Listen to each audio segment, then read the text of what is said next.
পয়েন্টের রোড। যারা এইরকম ব্রিজ ফ্রিজ দেখবেন কখনো হাই স্পিড চলবেন না, হাই স্পিড চলবেন তো এরকম হবে।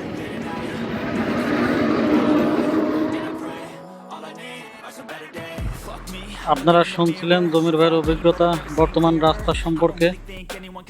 আমরা রানিংয়ে গাড়ি দাঁড় করার কারণে জিসান ভাই এর আগে সামনে চলে যায়, আমাদের পিছনে না দেখে তিনি আবার গাড়ি ব্যাক করেন আমাদেরকে দেখার জন্য। পরবর্তীতে এই রাস্তা সম্পর্কে জিসান ভাইকেও আমরা অবগত করি, সাবধানে চলতে বলি।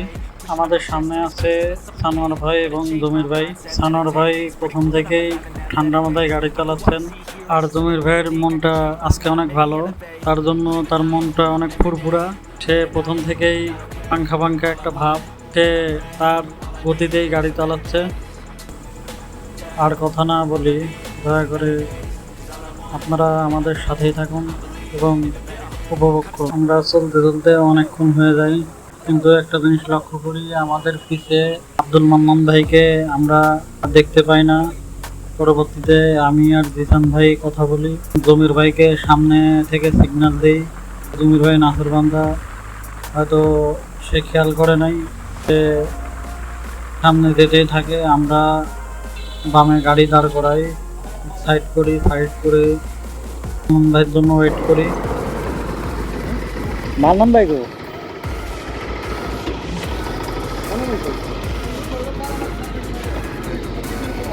হ্যাঁ হ্যাঁ কেমনে চালাই দেখছেন?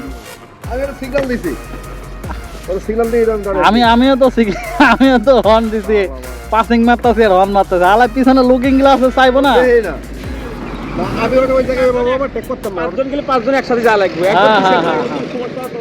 যেগুলো লোকের তো অবশ্যই না ওই জায়গায় আমি ওইভাবে আবার টেক করতাম না। ঠিক আছে, আমার জিডি হয়ে গেছে কইলে দিছি যে আরে ভাই আমাদের গাড়ির তো টান কম না, তাহলে ও 2 দিন বারবার টেক করতেছে। এটা কি রে ভাই? এ মানে ইয়া করে, এই বিনোদন দেয় আর কি। এগুলা বিনোদন তো বিপজ্জনক। মানুষ বাইরে দেখা যায় না।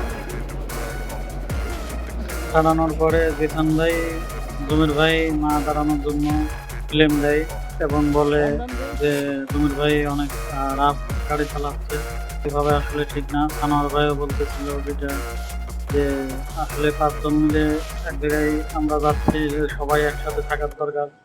বিপদ আপদ অনেক সময় অনেক জায়গায় হইতে পারে। পরবর্তীতে আমরা কিছুক্ষণ দাঁড়াই এবং মান্নান ভাইয়ের জন্য ওয়েট করি। পরবর্তীতে আব্দুল মান্নান ভাই সামনে পিছনে ঝামেলা হয়েছে নাকি? ক্যামেরা বন্ধ হয়ে গেছে, আমি সাইড করে দাঁড়া। হ্যাঁ হ্যাঁ হ্যাঁ, বন্ধ হয়ে গেল। চার্জ নাই নাকি? চার্জ নাই। হ্যাঁ হ্যাঁ হ্যাঁ, জমির ভাই তো ভাগছে, হেরে নিয়ে পারা যায় না। পরবর্তীতে আমরা আবার সামনে আগাতে থাকি।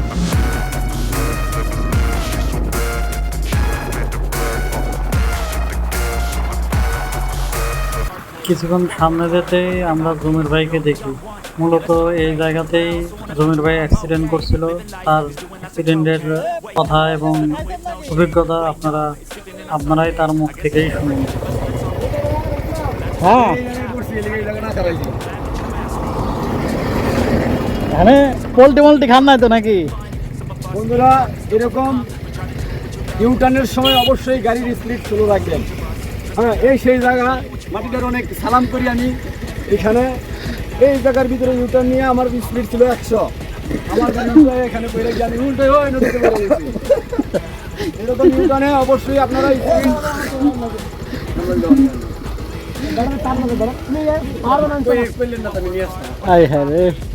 কাজ নাই নাকি?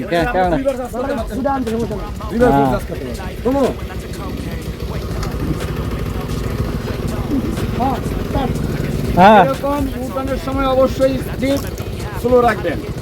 কিছুদিন আগে আমি এই জায়গা দিয়ে আসার সময়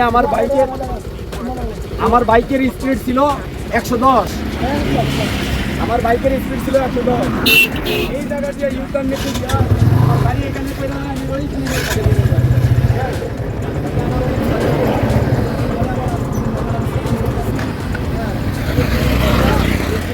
এখানে অবশ্যই ছেলে গাড়ি চালাবেন।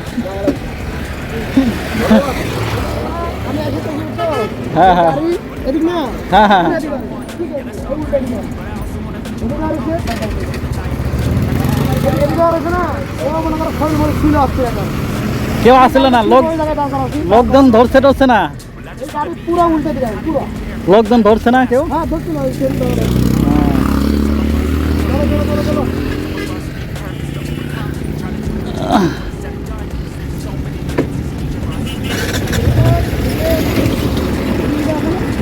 না না এটা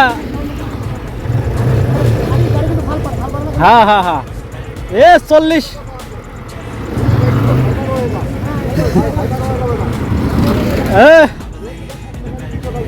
জমির ভাই মাঝে মধ্যে বিনোদন দিতেছে। দুজনের পরেই মানে মাথা খারাপ হয় আরন ভাইয়ের কিছু কিছু রাখি না আজকে আরন ভাই কয়েকবার হারাই আইছে বলছে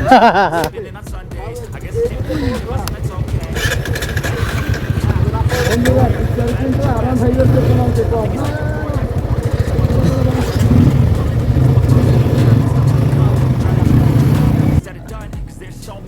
জমির ভাইয়ের মুখেই আপনারা শুনলেন, আসলে এর আগে আব্দুল মান্নান ভাই ও জমির ভাই নিকলির উদ্দেশ্যে আসছিল ঠিক এই জায়গায়।